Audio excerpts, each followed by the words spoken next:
Class 12 চতুর্থ semester ছাত্রছাত্রী বন্ধুরা, তোমাদের সকলকে বাসুদেব এডুকেশন ইউটিউব চ্যানেলে স্বাগত জানাই।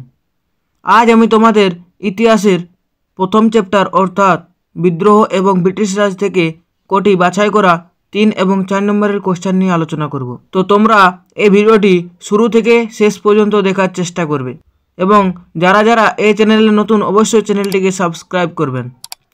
প্রথমের কোশ্চেন আছে 1857 খ্রিস্টাব্দের বিদ্রোহের রাজনৈতিক কারণ উল্লেখ করো, অথবা 1857 খ্রিস্টাব্দের বিদ্রোহের দেশীয় রাজ্যবর্গের যোগদানের কারণ কী ছিল, অথবা 1857 খ্রিস্টাব্দের বিদ্রোহের রাজনৈতিক প্রেক্ষাপট কীরূপ ছিল।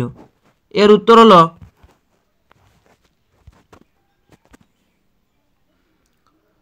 ভারতের ইতিহাসে 1857 খ্রিস্টাব্দের বিদ্রোহ ছিল একটি বিশেষ তাৎপর্যপূর্ণ ঘটনা। লর্ড ক্যানিং এর শাসনকালে ভারতবর্ষের বিস্তীর্ণ অঞ্চলে সংগঠিত এই বিদ্রোহে সমাজের বিভিন্ন শ্রেণীর মানুষ অংশ নিয়েছিলেন। এদের মধ্যে বিশেষ উল্লেখযোগ্য ছিল দেশীয় রাজ্যবর্গ, যারা এই বিদ্রোহের নেতৃত্ব দানকারীর ভূমিকা পালন করেছিল। 1857 খ্রিস্টাব্দের বিদ্রোহের রাজনৈতিক কারণসমূহ। দেশীয় রাজ্যবর্গের যোগদানের কারণসমূহ। নানাবিধ রাজনৈতিক কারণবশত দেশের রাজশক্তির মনে ব্যাপক ক্ষোভের সঞ্চার হয়। 1857 খ্রিস্টাব্দের বিদ্রোহের রাজনৈতিক কারণগুলি হল, প্রথম পয়েন্ট ক নম্বরে কী আছে, কোম্পানির সাম্রাজ্যবাদী কার্যকলাপ। 1757 থেকে 1857 খ্রিস্টাব্দে এই কালপর্বে ইংরেজ ইস্ট ইন্ডিয়া কোম্পানি ভারতের বিস্তীর্ণ অঞ্চলে সাম্রাজ্য স্থাপন করতে সক্ষম হয়েছিল। রবার্ট ক্লাইভ, ওয়ারেন হেস্টিংস এর সুযোগ্য উত্তরসূরি হিসেবে Lord Cornwallis, Lord Wellesley, Lord Dalhousie এর ঘোরতর সাম্রাজ্যবাদী নীতির কবলে পড়ে একের পর এক দেশীয় রাজ্যগুলি ব্রিটিশদের দখলে চলে, তা ভারতীয় রাজ্যবর্গকে ক্ষুব্ধ করে তুলেছিল। তারপরে দেখো 2 নম্বর পয়েন্ট, অধীনতামূলক মিত্রতা নীতি।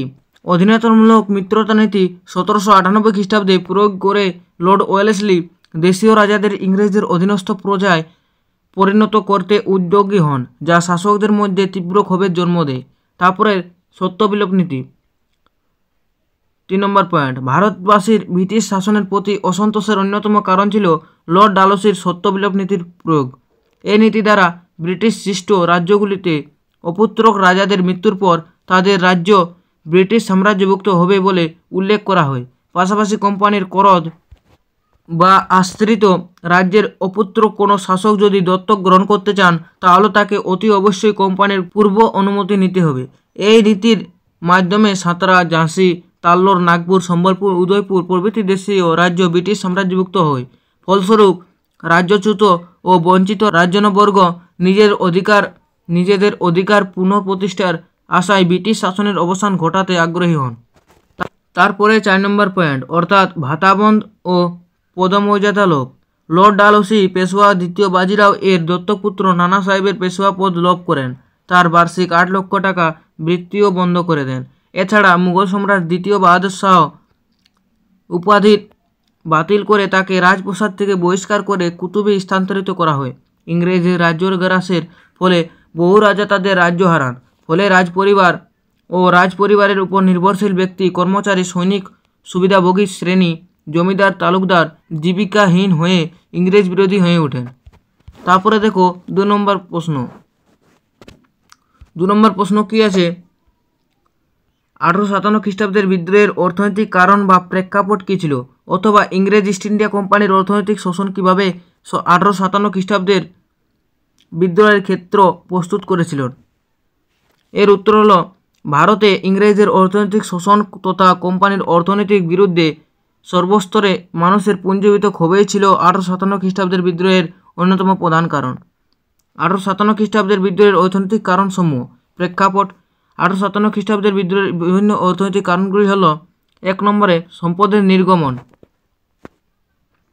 1757 থেকে 1857 খ্রিস্টাব্দ এই 100 বছর ব্রিটিশদের শোষণমূলক অর্থনীতি ভারতীয় জনসাধারণের মনে ক্ষোভ ও অসন্তোষের জন্ম দিয়েছিল। কার্ল মার্কস তার দাস ক্যাপিটাল এদের প্রথম খণ্ডে উল্লেখ করেছেন যে 1757 থেকে 1766 খ্রিস্টাব্দের মধ্যবর্তী সময়ে শুধুমাত্র উপহার বাবদ 6 মিলিয়ন পাউন্ড ভারত থেকে বাইরে চালান করে দেওয়া হয়।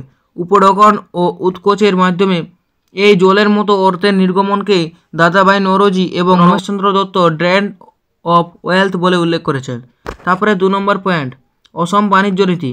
কোম্পানির বাণিজ্য নীতি দেশীয় বণিক ও কারিগরদের ধ্বংসের মুখে নিয়ে যায়। দেশীয় শিল্পপণ্য প্রধানত সুতি বস্ত্র রপ্তানি কমিয়ে এবং ব্রিটেনের কারখানায় প্রস্তুত পণ্যের আমদানি বাড়িয়ে সরকার বিদেশি পণ্যে ভারতের বাজার ভরিয়ে দেয়। উপরন্তু ভারতের রপ্তানি করা পণ্যের উপর ব্রিটিশ সরকার চড়া হারে আমদানি শুল্ক চাপায়। ক্রমেই ভারতের শিল্পপণ্য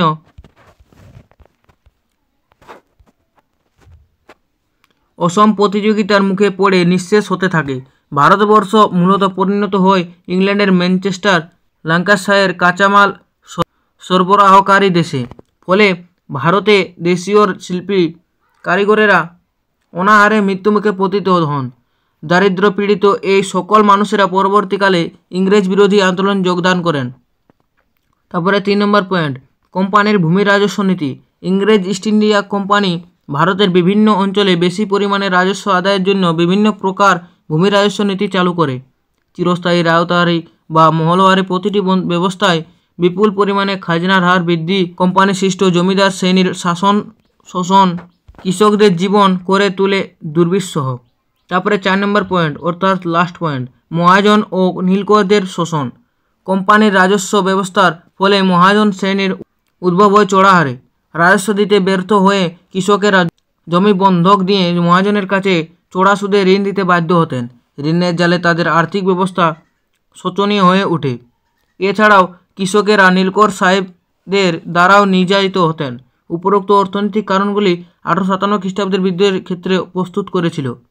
তো এই ছিল ক্লাস 12 4th সেমিস্টারের হিস্টোরির বা ইতিহাসের বাছাই করা 2টি প্রশ্ন। এই 2টি প্রশ্নই অবশ্যই তোমরা পরীক্ষার সময় দেখে যাবে। এবং যদি তোমরা এই ভিডিওর PDF নিতে চাও তবে নিচে ডিসক্রিপশনে তোমাদের লিঙ্ক দেওয়া থাকবে, সেখান থেকে তোমরা সংগ্রহ করে নেবে। তো আশা করি তোমাদের এই ভিডিওটি উপকার হয়েছে। যদি উপকার হয় এই ভিডিওটিকে লাইক এবং সাবস্ক্রাইব করবেন।